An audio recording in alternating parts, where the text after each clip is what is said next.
travail. Hein. Moi, je suis de Tours. Quand je ne peux pas venir à Paris, je suis réservoir apps aux interviews et puis toutes les vidéos des manifs en direct. Heureusement que vous êtes là. Hein. Votre prénom? Mon prénom, Charles, de Tours. Ouais. Toi, c'est Rémi. Ouais, vous étiez là la semaine dernière? Ouais, malheureusement, j'étais pas là. Il y a eu du monde. Ouais. Vous avez fait ça ailleurs ou... Et ben là, je suis venu ce week-end à Paris. Et puis, à chaque fois que je viens à Paris, je suis en manif, hein, systématiquement. Même s'il y a 10 personnes, je viens quand même. Qu'est-ce que vous pensez alors du mouvement des Gilets jaunes alors? Ah ben, moi, je suis gilet jaune, pas de la première heure, avant la première heure. Parce qu'il ne faut pas oublier que sous Hollande, ils ont fait passer des lois, un gouvernement socialiste qui a détruit le code du travail. Ouais. La loi El Khomri numéro 1 et la loi numéro 2. Alors moi, j'ai manifesté déjà avant.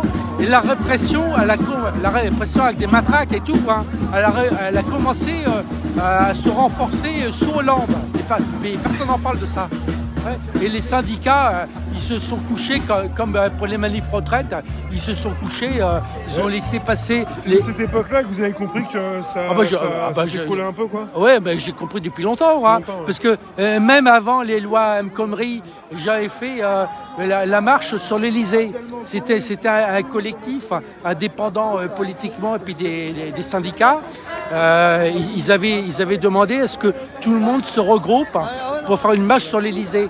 Et donc là, moi j'y suis allé, et puis on a fait une marche sur l'Elysée, et c'était au début de Hollande. Donc ça fait déjà longtemps, hein. Ça fait longtemps que j'ai compris. Macron était déjà là, avec Hollande. Il était ministre de l'économie, ouais.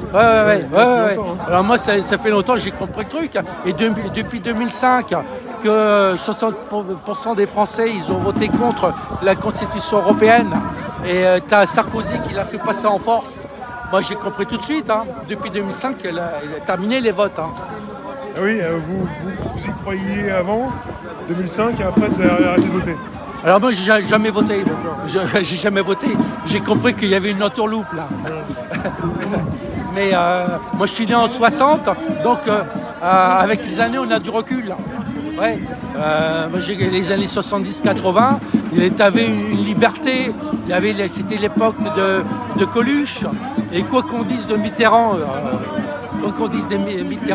Mitterrand, il a quand même fait les radios libres. Et il a libéré la parole. Ça marche, c'était bien au début, parce que c'était libre au départ. Ouais, mais on dénigre Mitterrand, parce que c'est vrai que il est pas net. Mais il ne faut pas oublier qu'entre 81 et 83, Mitterrand, il a fait passer beaucoup de lois sociales. La 5e semaine de congés payés, il a fait beaucoup de lois sociales, et ça, il ne faut pas l'oublier non plus. Et la liberté d'expression aussi. Liberté d'expression. Ça commençait bien, mais après, il est resté quand même 14 ans, ça c'est pas quand même... Ah ouais, après ça s'est empiré, après. Ouais. Vous êtes en retraite ou pas encore? Depuis le 1er avril 2023, je me suis dit, Macron, il va s'attaquer en retraite. C'est peut-être le moment de l'apprendre. Et c'était pas un poisson d'avril. J'ai bien fait parce que il a fait passer sa loi en juillet et elle était applicable dès septembre. Donc je me suis dit, bon, je vais partir en retraite avant. Hein. Vous avez pensé que quelque part ça allait se rallonger si vous ne preniez pas votre retraite tout de suite? Ouais. Et là, de toute façon, là, ils ont dans leur projet de encore rajouter une couche. Ils vont décaler l'âge de 65 à 67 ou 66, je crois. Ouais. Mais tout ça, on n'est plus gouverné, on n'a plus de gouvernement. Tout ça, c'est lié à l'Europe. C'est l'Europe qui décide. Moi, je suis d'origine espagnole. Pendant le confinement, là, c'était flagrant. Par exemple, le gouvernement espagnol, il prenait une mesure sur le pass ou sur le confinement. Une semaine après, c'était la France qui prenait exactement les mêmes mesures et les discours étaient les mêmes mot pour mot. Pour l'Italie, j'ai une personne qui est italienne qui m'a dit ça aussi pour l'Italie, qui copiait aussi la France. Et le discours, moi je l'appelle le gros microbe, Macron, c'est un virus mortel.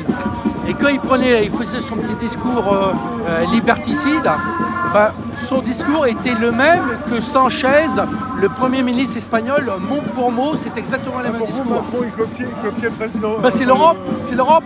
Espagnol. Oui, c'est l'Europe. Ouais. Ouais, ils ont tous les mêmes dossiers, les mêmes cabinets de conseil, quoi. Bah, c'est un cabinet de conseil américain, et puis ça nous a coûté, je sais pas, de 100 millions, 200 Après, millions. il y en a plusieurs, on en parle toujours d'un seul, il y en a plusieurs. McKinsey, là, Ouais. McKinsey, ouais.